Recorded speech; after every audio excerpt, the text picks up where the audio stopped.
Hi, welcome to Filmaginations, a podcast about your favorite TV series and films. Every few weeks, I will cover a different one and take a deep dive into what happens on the screen and what my favorite moments are. Today's episode is about the 2018 American biographical drama film called Beautiful Boy, directed by Felix Verhoeven, in his English language feature debut. It is based on the memoirs Beautiful Boy, A Father's Journey Through His Son's Addiction by David Sheff, and Tweak, Growing Up on Methamphetamines by Nick Sheff. The cast consists of Steve Carell, Timothée Chalamet, Maura Tierney, and Amy Ryan. Beautiful Boy shows a father-son relationship being strained by the son's drug addiction. We start deep with beautiful delivery from Steve Carell, playing David Sheff, saying, "There are moments that I look at him, this kid that I raised, who I thought I knew inside and out, and I wonder who he is." I love that David wanted to educate himself and understand what is going on with his son. I love the question, what is it doing to him and what can I do to help him? I'm actually glad we started with that scene and then they took us a year back. We got a glimpse of what the father's approach is to his son's addiction and a glimpse of what the story is about, and then we were given the full, gut-wrenching, deep and long story of what the father and son went through before that first moment on the screen. The first time we see David being restless, not knowing where his son is, and calling a hospital to check if he was possibly brought in, is one of the many we are about to see. Nick is 18, and his father doesn't know his whereabouts. We can see David spending time in Nick's room, looking at his books, art, and other stuff on his desk. He is longing for his son, that's very clear. He eventually calls Nick's mum, Vicky, that the son has been gone for 2 days. They argue a bit through the phone, and early on we learn that they are no longer together.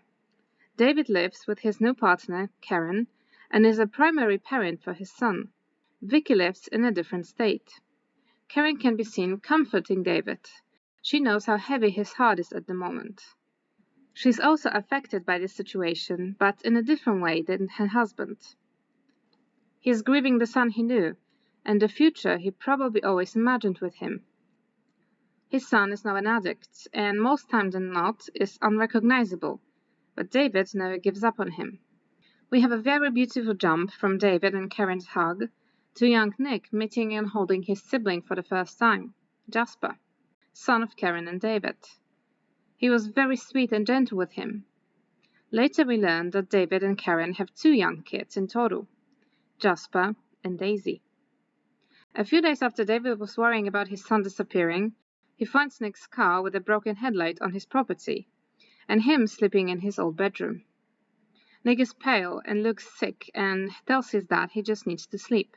He doesn't want to engage in a conversation. He's been gone for days, but doesn't want to talk about what he was doing. He's still intoxicated. That's how his siblings find him, and they are confused as to what is going on. David doesn't want them to see that.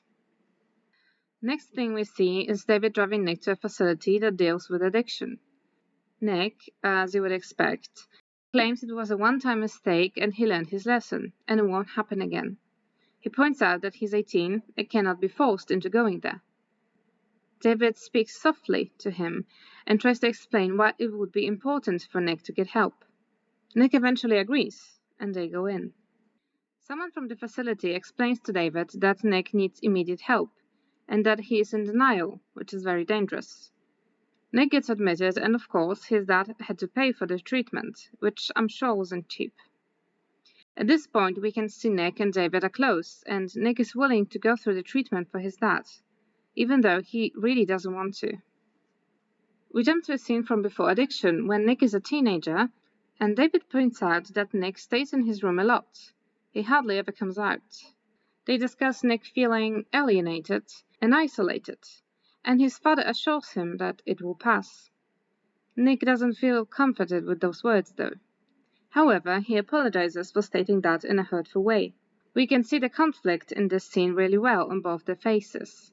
The father really wanted to connect with his son and help him, and Nick feels lost and sad and isn't sure how to express that without hurting his dad. It's a very short scene, however greatly important. When we feel like there's nothing in this world for us, and we don't belong, it's hard to trust that it will get better. But we also don't want to upset people that care about us. I like how this movie is presented. The scenes from different time periods interlace with each other, and it helps emphasize the chaos addiction brings. It also helps to feel for the characters and the journey with this situation. We see the happy childhood, the troubled teenage years, and the addiction phases. Phases when Nick tries to fight it and how it all affects those around him. At some point, David and Karen visit Nick in the facility. He states he wants to find a job. He's not interested in college. David is displeased with those news in a conversation with Karen. He's also unhappy that Karen talks to other people about Nick's addiction. David wants to protect Nick's privacy, hoping that when he moves on with his life, it won't follow him, that he won't be seen as a drug addict throughout his whole life. Karen says something important. Maybe Nick needs some more time, and that's fine. Of course, David wanted Nick to be out of the addiction center as soon as possible, but maybe indeed he just needs more time. They have to be patient. Unfortunately, soon David will receive news that Nick left the facility and hasn't come back. The father is being told that relapse is a part of recovery, which is a hard thing to swallow, because for Nick, and I'm sure many others, this means a very long cycle of using, getting clean, using again, and so on. And some people eventually get sober for years, but before they do, they go through what would seem like an endless cycle. Some, unfortunately, give up in between.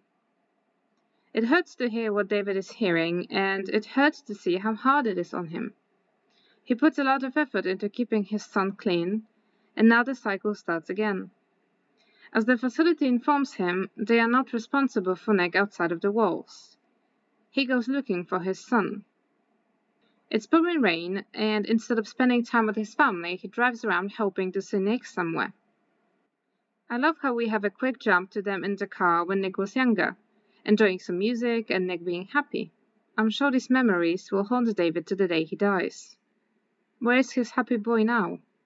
Well, next to some trash cans on the street, soaking wet and high. We also get a different scene in the car. Teenager Nick encourages his dad to smoke weed with him, and they laugh together and talk about experimenting with drugs. Looks like Nick found something in drugs from a very young age. As he said, it takes the edge off stupid everyday reality.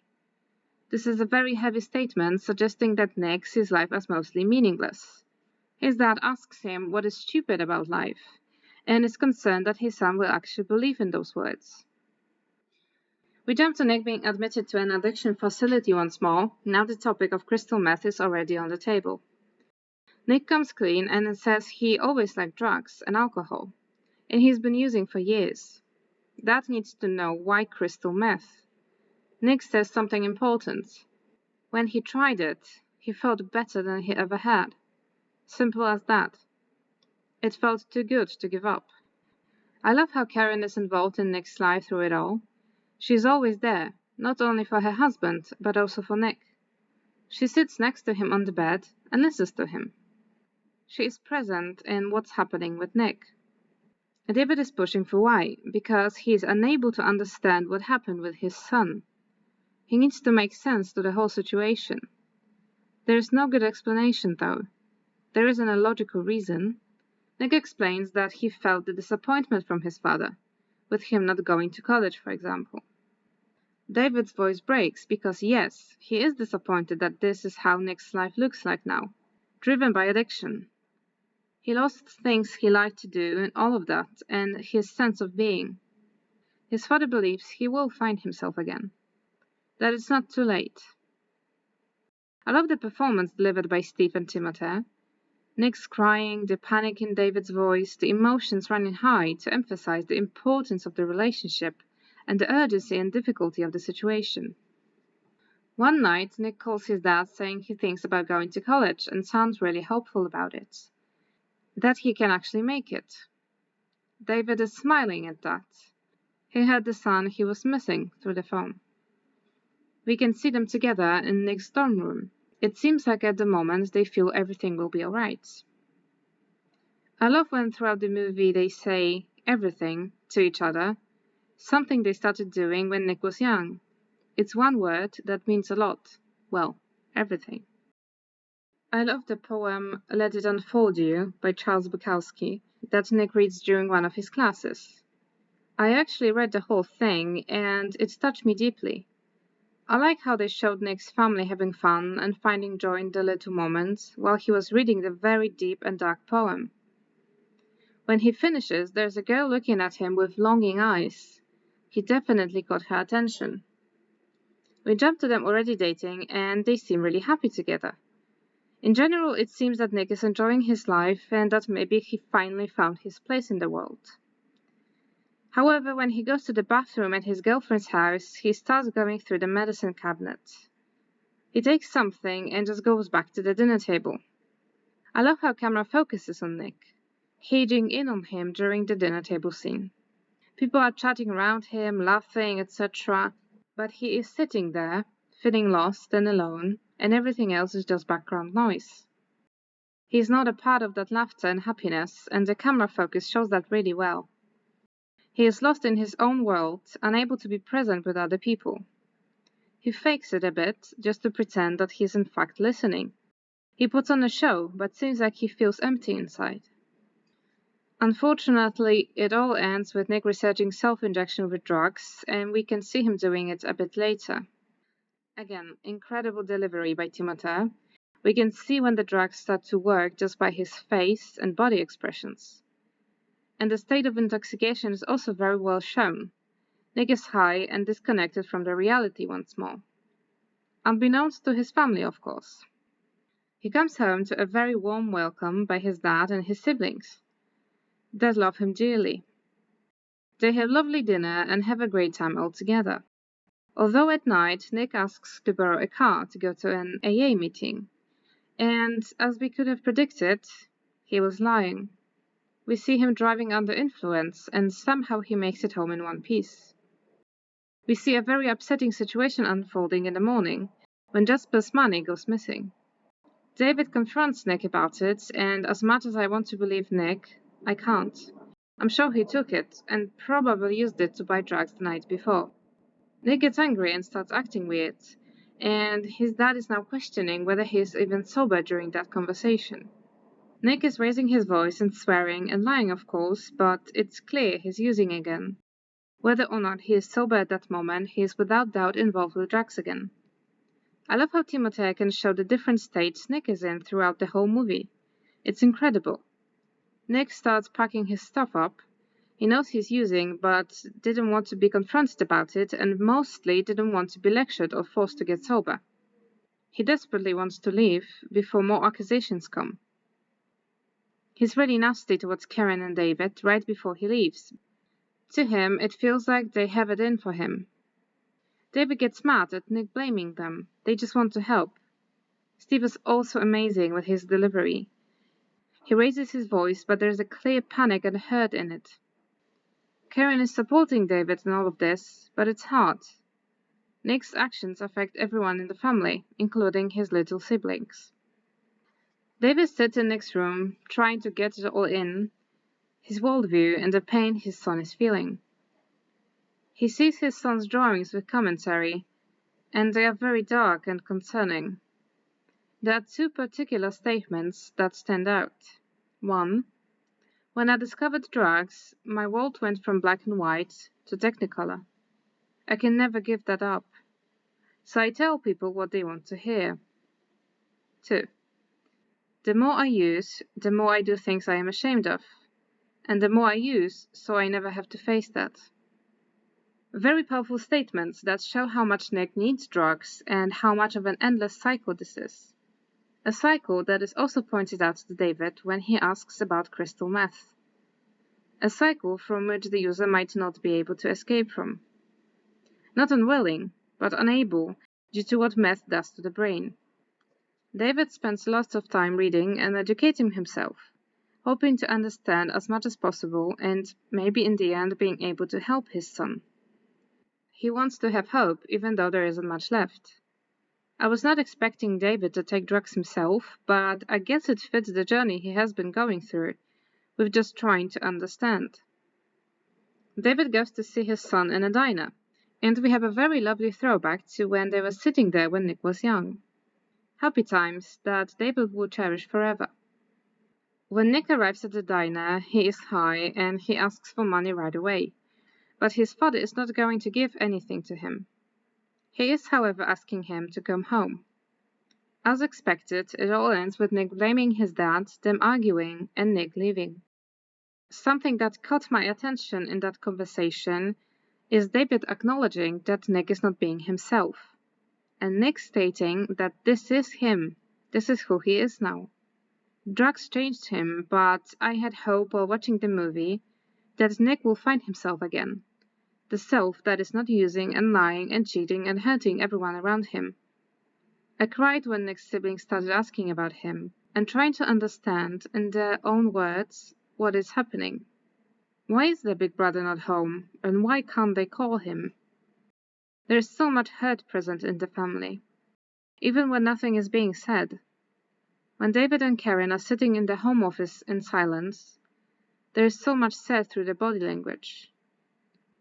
It must have been really hard for David to take care of his small kids and be present in his family's life with Karen, while also constantly dealing with Nick's behavior, his disappearing acts, and endlessly wondering what went wrong and when. We can see how disconnected David becomes. For example, during Jasper's and Daisy's performance, his body is there, but his soul isn't. It's clear as day. Inevitable happens, and David gets a call about Nick being in hospital in a different state. I like how they showed him sitting at the airport right before he answered the call.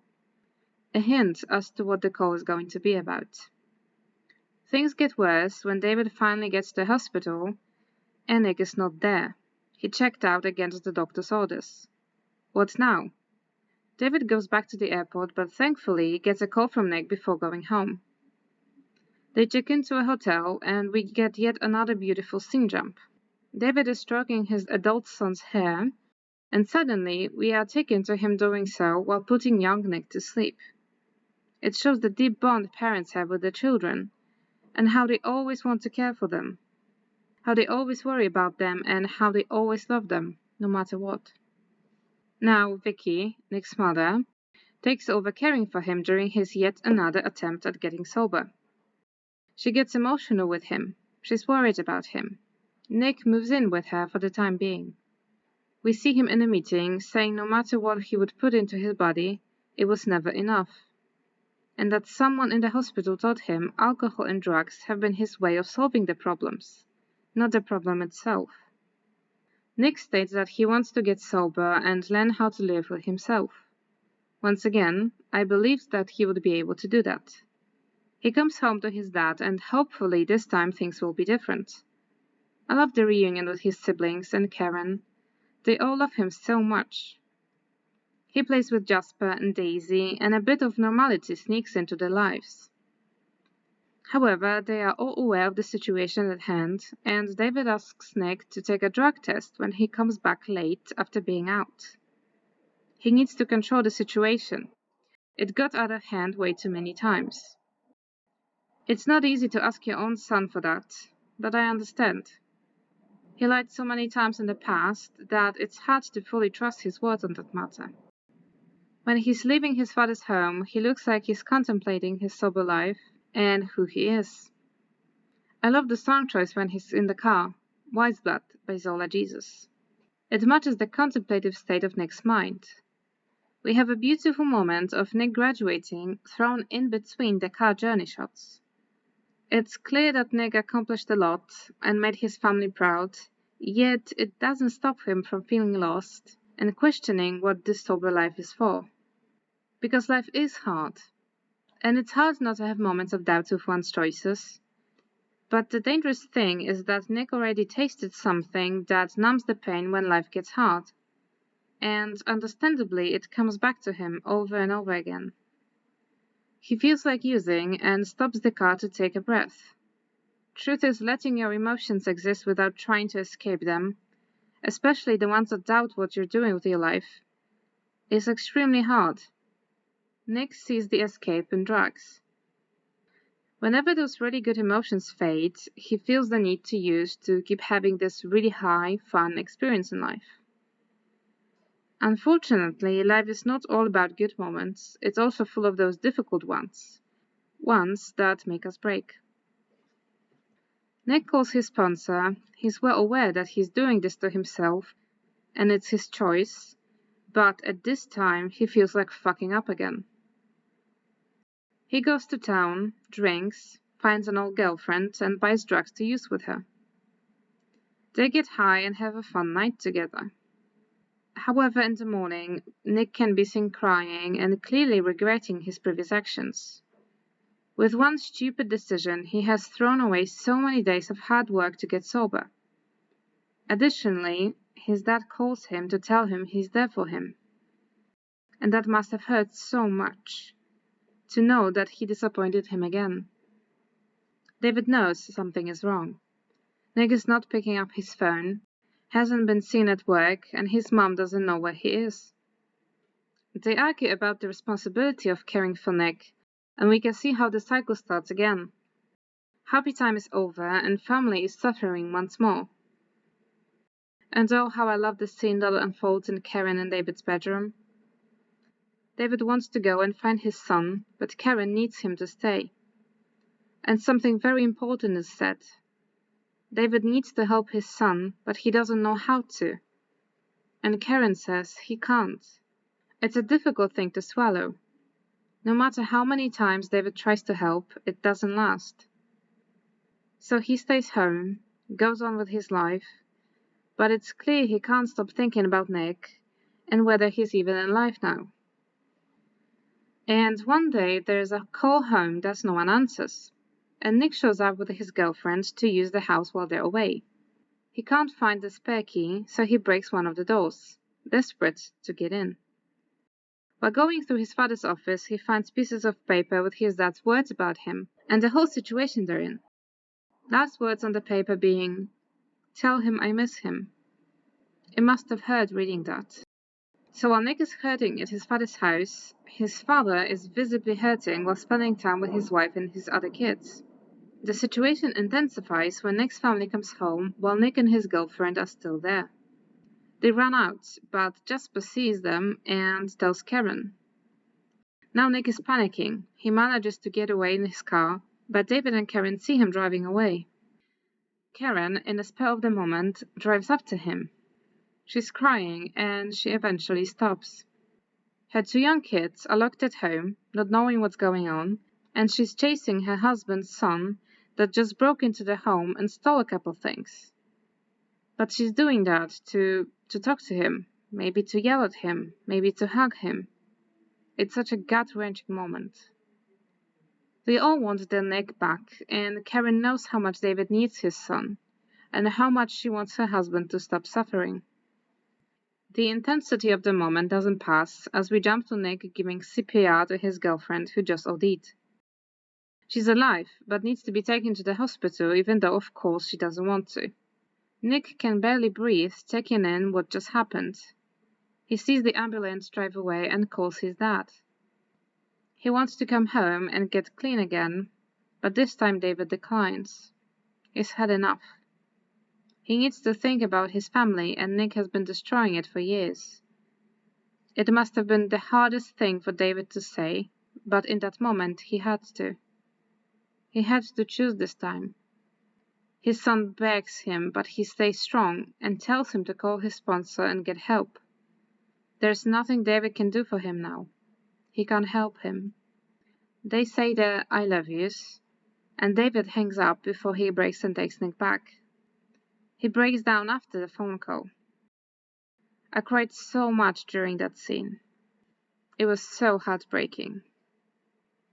David proceeds to take Nick's photos of the wall and puts them in a drawer. This time Nick crossed the boundary, and David understood that there is nothing he can do. Vicky calls David, explaining they should do something because it seems that Nick is on the edge of life and death right now. She's crying and she's begging David to help her find him. David says he's done. They tried so many times, and he's done believing he can save Nick. Vicky hangs up because she knows the situation. David and Karen go to a meeting to see other people that are in a similar situation. People who have lost someone in one way or another to drugs. There is a heartbreaking story being told by one of the attendants, all while Nick is overdosing, lying on a cold bathroom floor, life draining out of him. Fortunately, he survives, and David and Vicky can be seen breathing in relief at that. I really like the ending. David is helping Nick walk, and they sit outside next to each other and take it all in. Nick is breaking down, and David is there for him. He's there to comfort him, to hold his son in his arms, to love him. And more importantly, we learned that at the time of the movie being made, Nick's chef has been sober for 8 years, and hopefully this will sustain. Thank you all for listening. Hope you enjoyed the film as much as I did and had fun remembering what happened following this episode. I will be back in a few weeks. See you then. Bye bye.